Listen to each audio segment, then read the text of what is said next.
he was so angry. He just was squeezing his peepee so hard because that's how mad he was.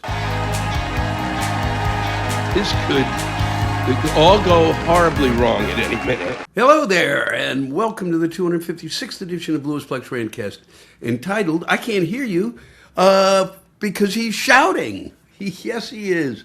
So it's difficult for me at times to really hear what people are saying, what the rest of the country is saying, with some of the politicians when they do say some stuff, but the papers are saying, because he is continuing on a daily basis, on a regular basis, to just be screaming, you know. And this last week, oh boy, the Supreme Court, which apparently he handpicked, and so he thinks that they have to do everything he says. And even if he didn't handpick him, he would say that they have to do. He was so angry. He just was squeezing his peepee so hard because that's how mad he was.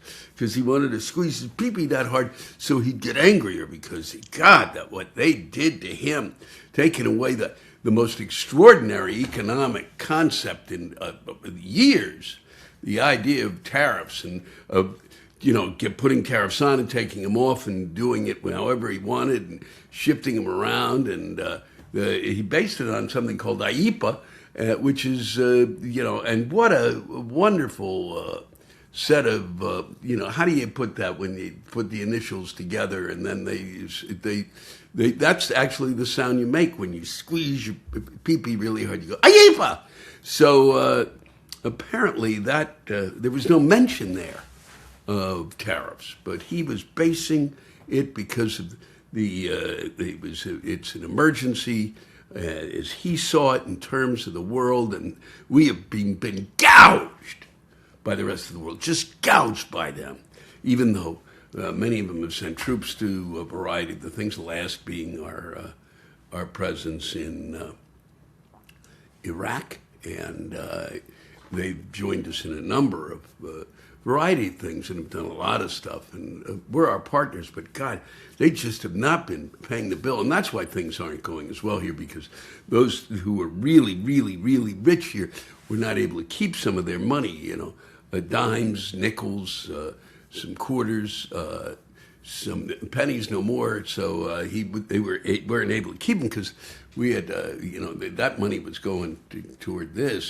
other countries, and so we were going to level it all because our tariffs were really killing us, and they were destroying us economically because we were shipping out more stuff than we were getting in, and we were getting in more stuff than we were shipping out. Sorry, I can't hear you because he's shouting. I can't even hear myself think because he's shouting. Okay, so he got really upset because the people that he selected to be the Supreme Court justices, they did not do what he thought they would do. And even if, and as I said before, even if they didn't know what, even if they weren't his elections, he would believe this. And he put his finger on it. He started shouting over his true social, just banging out those capital letters because, God damn, he was mad. You can't squeeze your pee-pee hard enough to get as mad as he was because they fucked him out of his incredible concept of economy, which, by the way, we were noting in many ways that there was the reason it was in front of the Supreme Court, because we have a democracy, was that 1,000 at least companies had sued, had basically taken him to court over this, saying it was unconstitutional. It was not, that what he was doing was really, he had no power to do. It was a congressional power. And it was costing these companies, and the reason they went to court on it was a lot of money, something that he should have understood if he'd ever really run a business well, but he never has. And so these group were trying to show to him and explain to him, as they had before, that if he put these tariffs out there, it would really undermine them financially. And it did. And many of them have been cost a lot of money, and so now they're hoping to get that money back. And, oh no, how are they going to do that? How are we going to do it? I don't know, but it's up to him to figure it out. Well, we don't know. It's going to be difficult. Even there's 3 guys on the Supreme Court. Well, it's going to be difficult. Who gives a shit? Okay? They put up with his nonsense.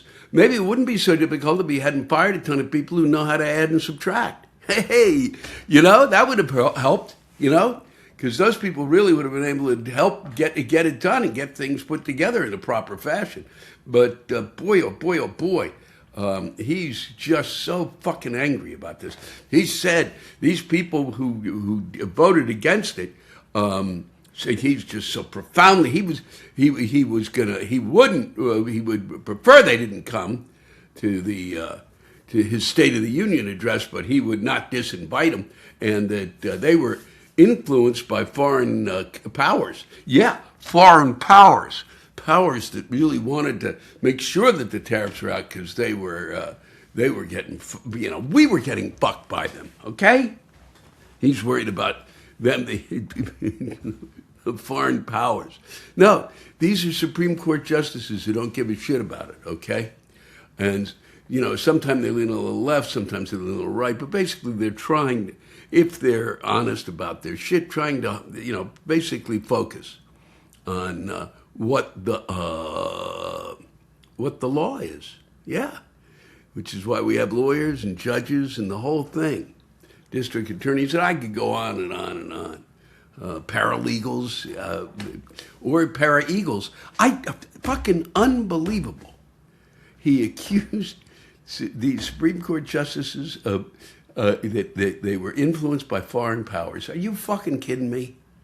Okay, and nobody in the Republican Party stood up and said, shut the fuck up and step back and pay attention when something like this. There's a few people who came out, but nobody had just to say to him that. And then somebody, for the first time in a long time, after you're saying something that's completely bogus, said, well, can you give us some proof of these foreign powers? And he said something to the fact that this will soon be revealed. Everything is going to soon be revealed. That behind that facade that he has put up, a nonsense bullshit, and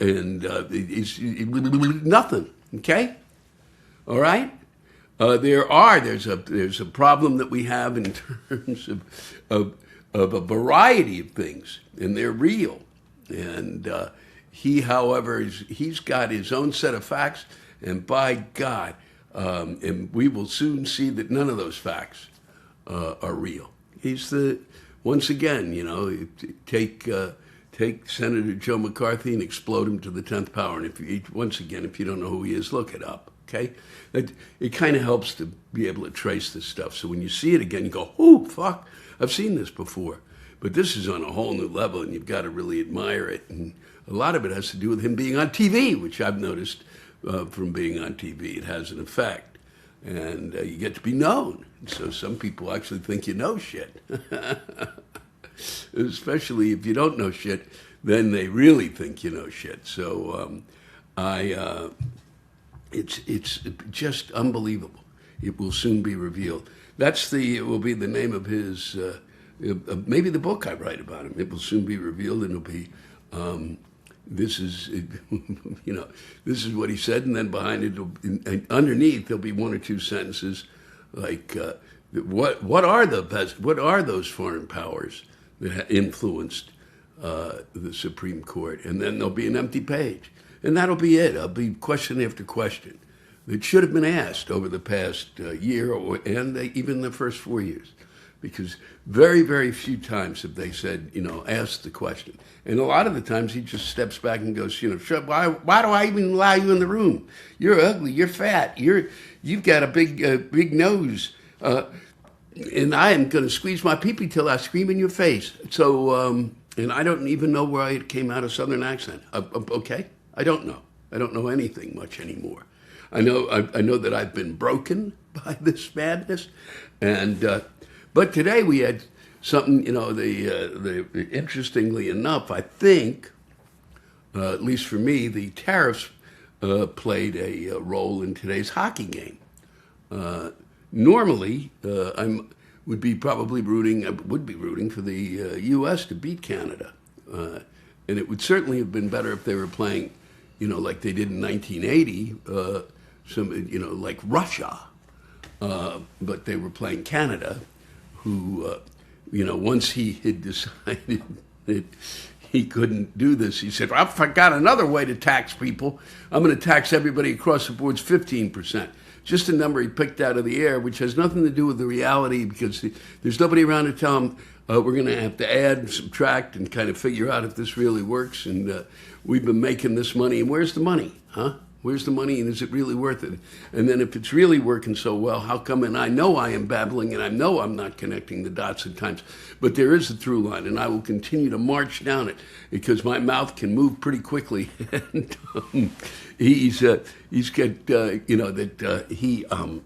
damn it, it's just, well, I really thought I was going to pull that out and have sort of a revelation and maybe go into flames and maybe really burst open a whole new kind of a concept of how to deal with the madness that we're going through, but I couldn't.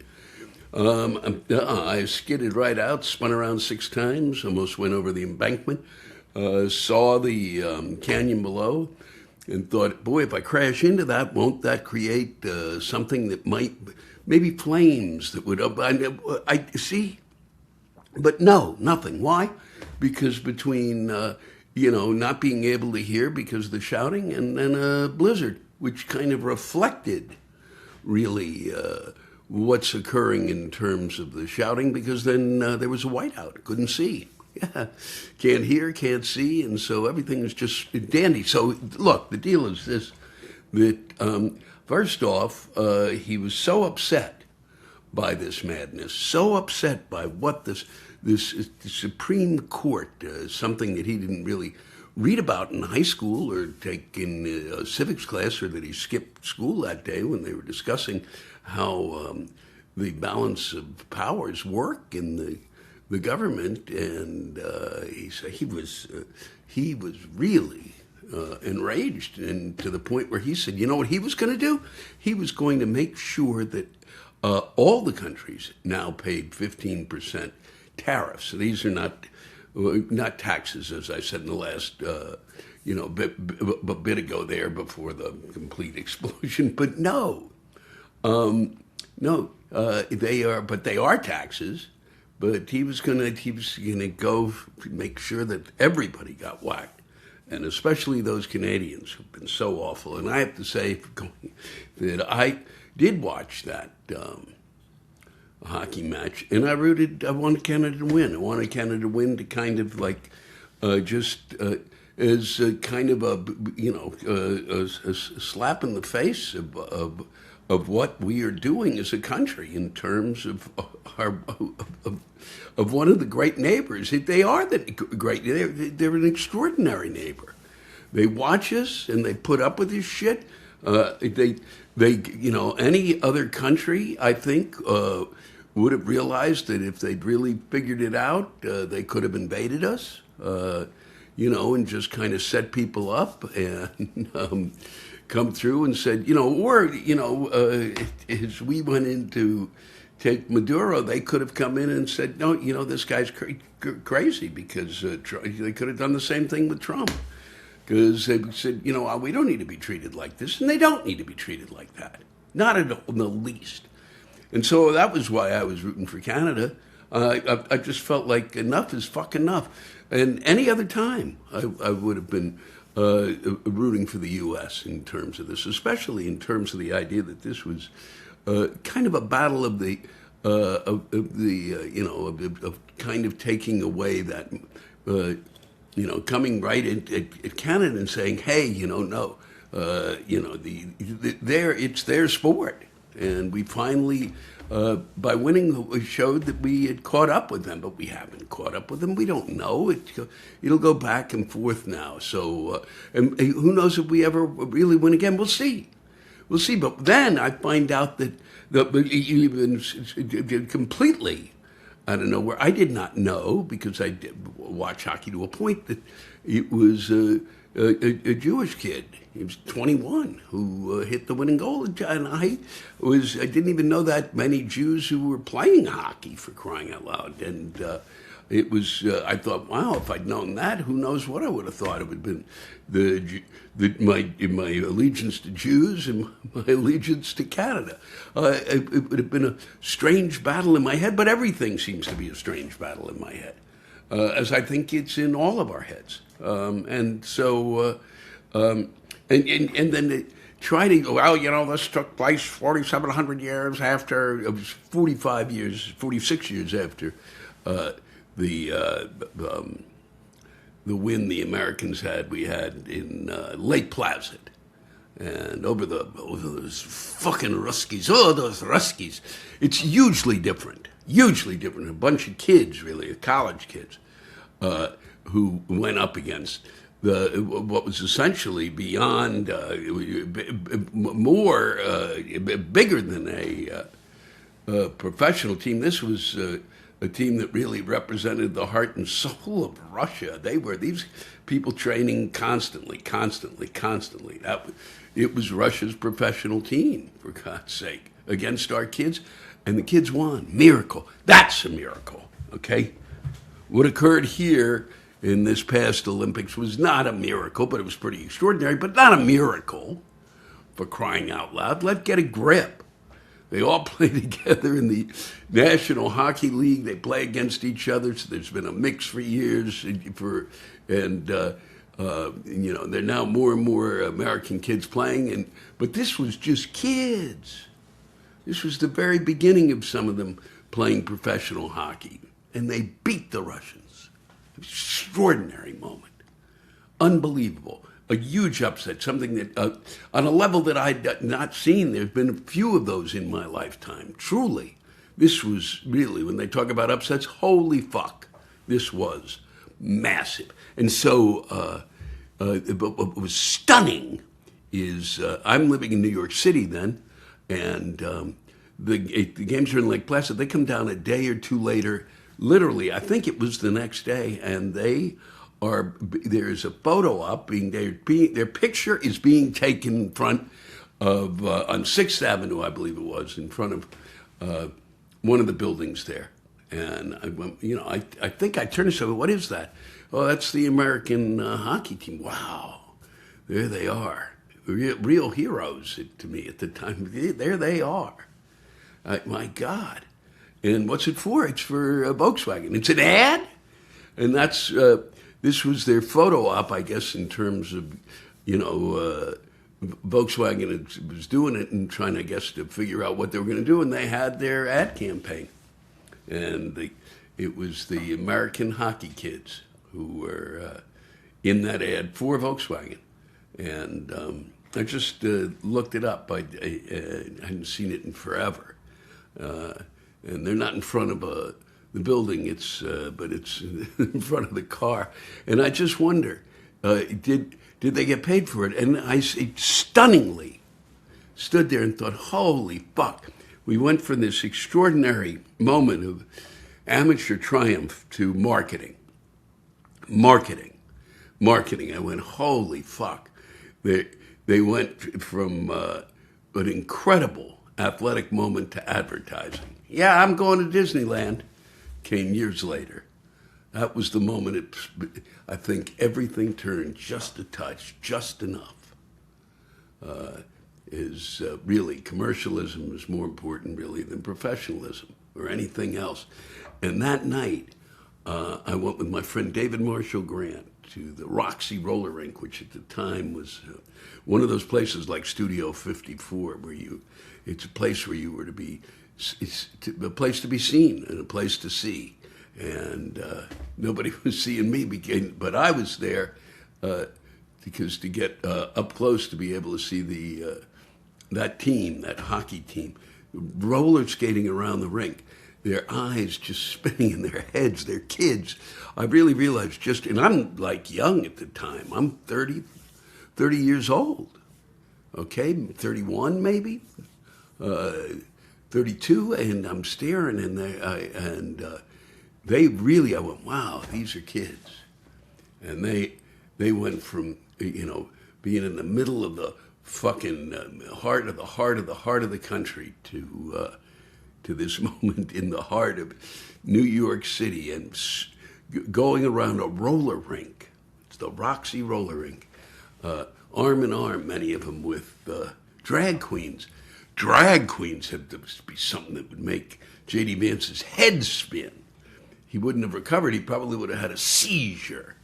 And I just thought, wow, these kids' eyes are being totally opened, and in the midst of it, I mean this, in just as impressive to me was Andy Warhol skating down the rink. That was something, and it was a different time, and things changed then, and things have changed now, and it's quite something, really quite something. I want to read you something, as you will be, is quite shortly. This is the week that our leader will be giving his State of the Union address, or State of the Onion address, and how many layers of bullshit. And I just wanted to give you a sense of just how his God. I mean, his sense of language is always so stirring.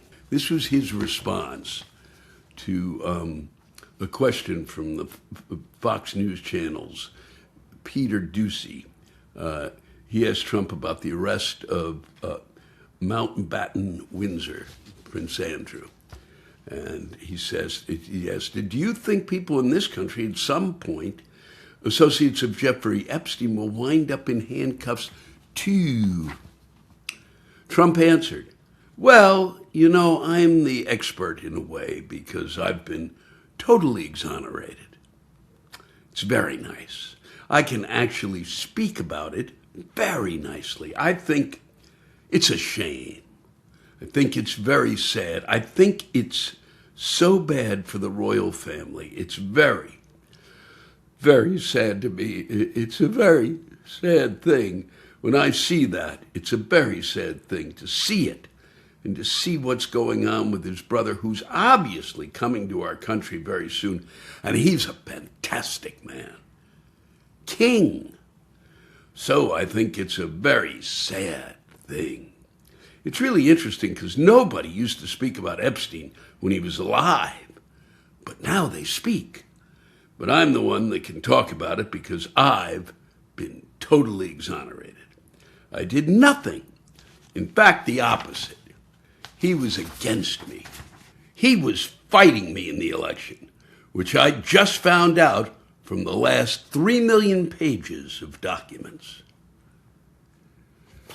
And as we all know, and as Heather Cox Richardson points out, he has not been exonerated. Okay.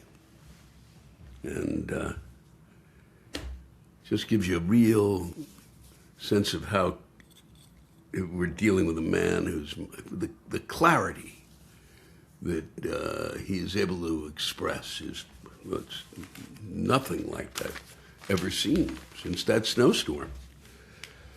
I'll leave you with this, because it's the most extraordinary news of the week.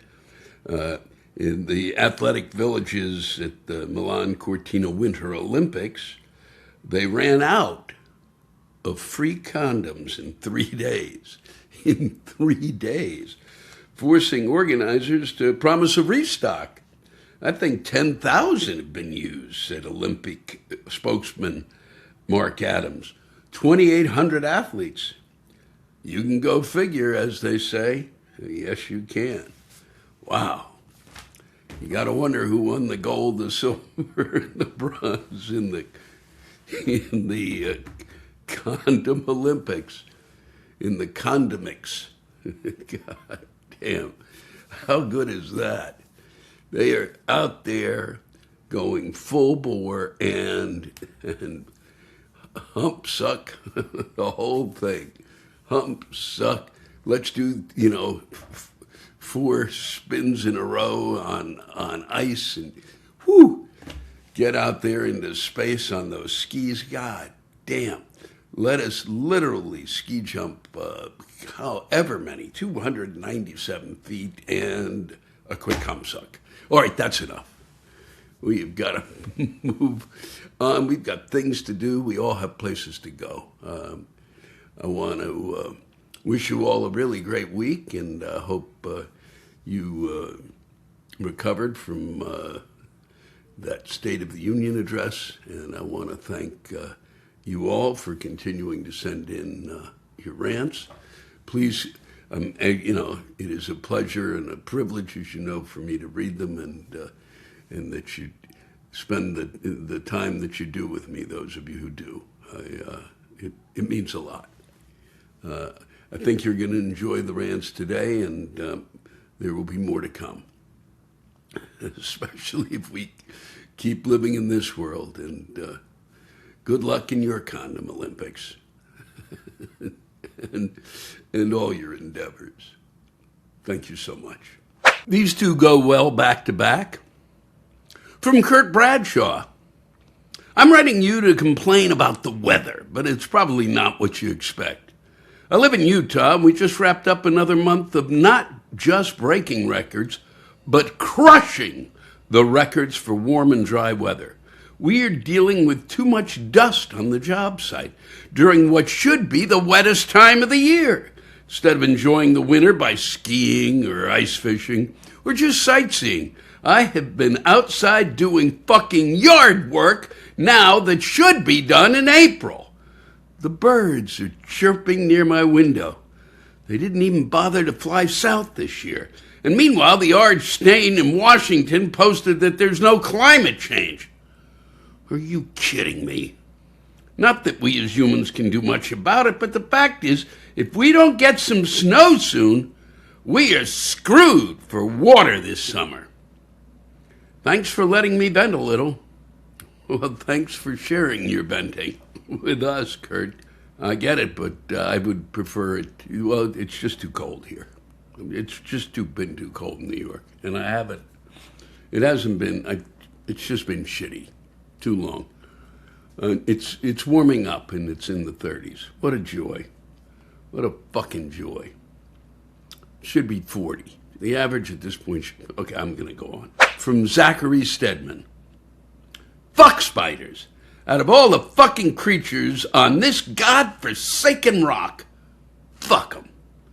They are ugly, freaky, and don't need to exist. I'm a man.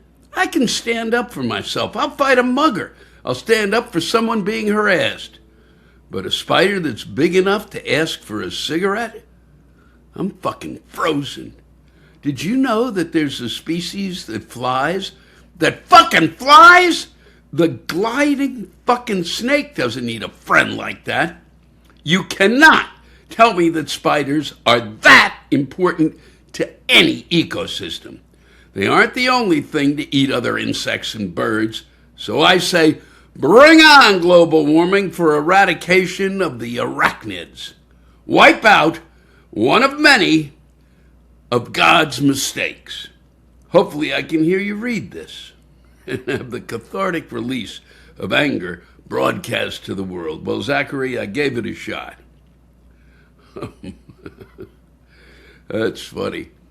You're screaming for global warming, Zachary, and Kurt Bradshaw is screaming for an end of it. All right. God. I'm not big on spiders either. Whew. Not at all. Fuck them. And then there's the guy, I can't even think of it. There's one that my friend Kathleen Madigan told me about first. God damn it, it's kind of, I won't even say it, because if I do, it'll just keep you up at night, Zachary. From Andrew R. There's a lot to be upset about these days, and this is far from the most upsetting or pressing of issues, but for me, it's a sign of everything wrong with the world these days. I was riding the elevator up to my office the other day when I glanced up at this little screen they installed, which has a quickly rotating news ticker. Usually it's just the headlines or recent sports stats. But that day, it had an ad that made my blood boil. It was for some new software, which would allow you to use your computer through voice commands instead of clicking on things. But instead of the ad copy being something about helping people with motor skill problems, it instead read something to the tune of the average office worker loses 2 minutes of productivity every hour trying to navigate icons with a mouse. Reclaim your time with yada, yada, yada, yada. This is the kind of myopic nonsense that makes people wonder if tech bros and members of the executive suite actually understand what people are. Well put. Certainly, Andrew, well put. God, that is footnote. You leapt right to the right place there in terms of looking. Well, I would have gone, oh, look at that. You nailed it. From Laura Briggs. I am watching children right now. Children trying to start fires with their phones. Not watch a tutorial, not call a human. They're holding the phone over the wood. Like the phone is going to go, oh, my mistake. I forgot I'm also a lighter. This is not innovation. This is the extinction rehearsal. And don't blame the kids. We raised them in a world where nothing is physical anymore. Everything is delivered, streamed, subscribed to, or buffering. Fire used to be knowledge. Now it's a service interruption. So supply chains hiccup, Zippo fluid vanishes like it's a controlled narcotic, Bics are gone, and suddenly society is standing around like a group of raccoons locked out of a dumpster. And then, Google goes dark. Do you know what happens when Google goes dark? People don't get curious. They don't get resourceful. They panic, like the earth itself forgot its password. You can see it in their eyes. Okay, but how do we know anything now? How do you think we knew things before the internet, you fermented cupcake? And that's when I remembered something. A memory so old, it doesn't have Wi-Fi. Something fluffy, white, on the end of a stick, turning black. My granddad blowing it out, laughing like, yeah, you're not burning the house down today, kid. A marshmallow. That was the original user interface. And then, because the universe hates me, I start researching lighters. Just lighters. And I fall into my family history like a drunk into a welding pit. 29,000 pages, more than 1,000 words just to say, oh, that explains the yelling. And my mother casually, like she's telling me the weather, goes, oh, it wasn't your dad who was the boatswain's mate. That was your uncle. Which made perfect sense because boatswain's mate is ropes, decks, storms, discipline. The kind of man who could survive the apocalypse with a shoelace and resentment. Then she says, your father was fire control. Fire? Control? That is not a metaphor. That is not the guy with matches. That is the guy that makes the ship's weapons hit what they're aiming at while everything is moving. Ocean moving, ship moving, target moving. And your dad's job is do math calmly or everyone dies.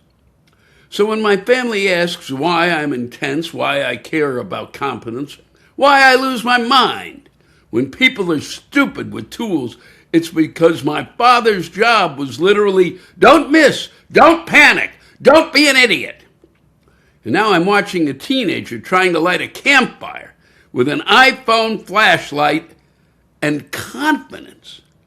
This is not kids these days. This is civilization with the check engine light on fire. We went from here, hold the stick, blow gently, don't burn your face, to I can't cook because the app is updating. The world taught them knowledge is not something you carry. It's something you look up. But when the internet goes down, your phone becomes a very expensive mirror.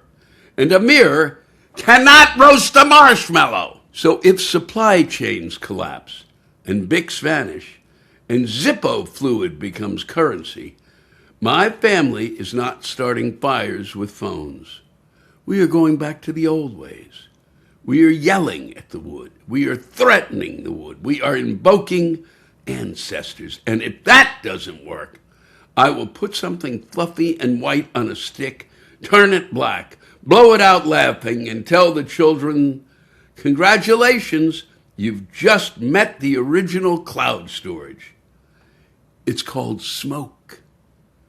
And you can't scroll it, because if your survival plan is Ask Siri, you're already dead. That is kind of fascinating. I'm not too sure if I follow some of it, but I'm glad you shared it with us. There's just a few places that I felt like the smoke was rising and I didn't follow where the smoke was. Where I missed where the fire was. I could see the smoke. Who knows what the fuck I'm saying. That was a little trippy, as we used to say. But we don't have trippy now either. From Jim Stola. He's told me I could interject expletives at the asterisks, which are all through it. So, Jim, I'm just reading it straight out. I generally watch the Super Bowl on and off, never sit and watch any complete football game. I actually attended 2 Super Bowl games. I was completely inebriated at both and was detained at one by the Tampa police until the big sombrero was vacated in, I believe, 1983. As to the Super Bowl, I don't believe I've ever watched the halftime show, even when I was attending. I'd rather watch reruns of the Andy Griffith Show or Don Knotts movies. Mildly as boring as the Super Bowl halftime show, but this year is different. The frightfully boring entertainment has finally become more exciting than when Janet Jackson's costume fell off. I didn't watch that one or any of the internet replays. Actually, I find Janet Jackson, regardless of her lack of costume, less interesting than bloody Andy Griffith Show. They should make dartboards of Andy, Don Knotts, and Opie. My wife watches the Andy Griffith Show, I think, to drive me to drinking. Bloody hell, I wish she would learn to change the station. Too much high technology for her. When she puts Andy on TV, I would put on headphones and listen to Harry Potter audiobooks, which are also as interesting as listening to the funeral orations of President Warren G. Harding. Just the mention of his name makes my blood boil, and I look for a bottle of whiskey. If you want to launch yourself into psychological oblivion, get a 700-page biography of Warren G. Harding and start reading. I don't know who said this, but one of my recent paraphrases of a quote is, current affairs make me desire to be in a state of advanced refreshments. So getting back to the Super Bowl halftime show, I intended to watch that show for the first time in 60 years to listen to Bad Bunny. Maybe like Socrates, he will be tried for the corruption of youth. Jim, that was, God, wow. I'm going to tell you, Jim, putting those asterisks in made it a little bumpy ride there to read it, and wow. You careened around a few corners, and I've never had the Andy Griffith Show or Don Knotts mentioned so much, and you said you would watch it, and then you go, no, your wife makes you watch it. And I don't quite understand that, but I'm really, I have to say, it tickled me in an odd way. I think we're all kind of losing our minds. I do. I think that, I do. I think that what's happening is really odd. That we have a president who just is so in our face and really more in our space all the time that it's like, while you're trying to think, and it's not even conscious. You're trying to have your thought and there's like somebody breathing in your ear, and it's him. Because it's now just beyond what's happening. It's literally like Dun dun dun dun. It's every single day. What did he? Yesterday with the. He did it just the other day. And, oh yeah, Bill Maher. He's coming out about Bill Maher now. Jesus Christ, it's madness. John Pitt is sharing with us today. My wife was only mildly impressed with the recent Muppet Show special, which aired on her birthday. It had been a great birthday week so far, so I wanted to go the extra mile and suggested we watch the 2011 Muppet movie, which I had seen years ago on an airplane, and I knew that she had not seen. It's handily available on a streaming service we are signed up to. I don't want to name names. Let's just call it Disney Bus. I talk into my little remote to call up the app on my TV and get ready for an enjoyable movie experience. Cunts! For some reason, I'm presented with a sign-up screen with an option to also log in. Motherfuckers! Well, I literally was watching via this app a week ago and on the downstairs TV only the day before. Why the fuck am I being asked for fucking credentials? I have a brainwave. This service is associated with another, let's just call it Lulu. So I log into this one, but no! The movie isn't available through this route, so back to Disney biggity bugger fuck cubs. Cuss. Bah, and so back to Disney biddity bigger bugger fuck cuss. And the cunting login screen. I'm sorry I had to repeat that, but I thought it was important.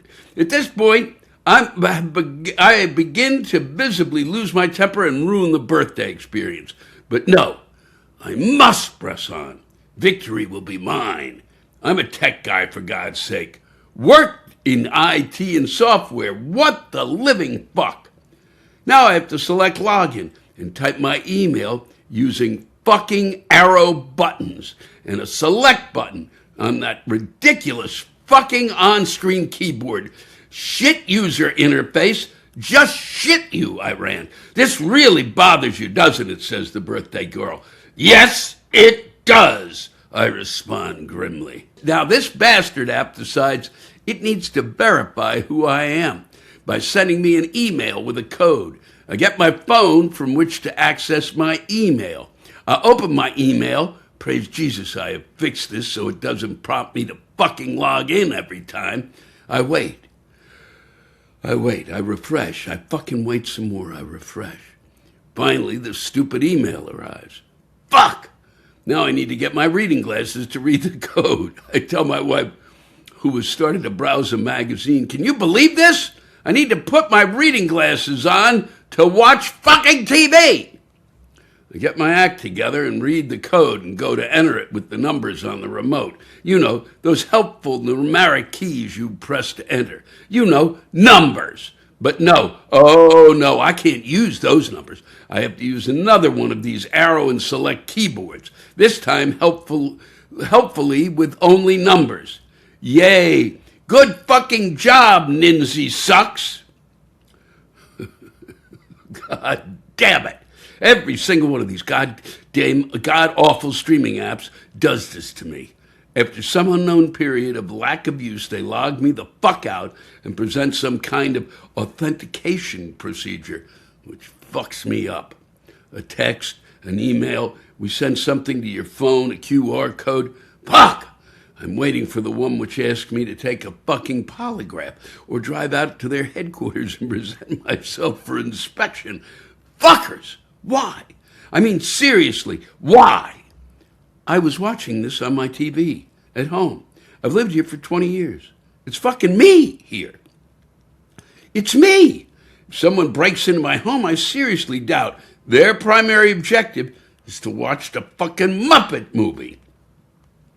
Finally, after an eternity, I find the film and start it. My wife, exhausted from my ranting, has fallen asleep. Happy birthday. Bonus. The following day, I go to the supermarket, and while driving there, I compose this rant out loud for the most part, to the consternation of my fellow motorists. When I get there, I do my shopping and realize I forgot my wallet. No matter, I think I can use one of those handy pay apps on my phone, but guess what? Each of these motherfucking apps has forgotten who the hell I am, failing to send me text codes or allowing me in and conveniently forgetting my associated credit cards. Motherfuckers! This authentication madness is the bane of our lives. I drive home empty-handed. John from Boston. Thank you, John. I usually don't read the longer ones now, but that story is too much, and watching you melt down and have her fall asleep, but just made sense. Just made sense for me to share it. Thanks to all of you for listening to my Rantcast. If you have a rant you want to get off your chest, send it in to me at lewisblack.com/live. You can think of it as therapy, or whatever you want to think of it as. Just let it rip. And I want to thank the true stars of our show, the ranters, and the splendid rants they gave us. Lewis Black's Rantcast was created and hosted by me. Aha, Lewis Black. Our live rant audio was produced by James Salter. Our theme song by Chris Lane. Executive producer, Ben Brewer. Executive producers, Matt Kleinschmidt and Robert Kelly.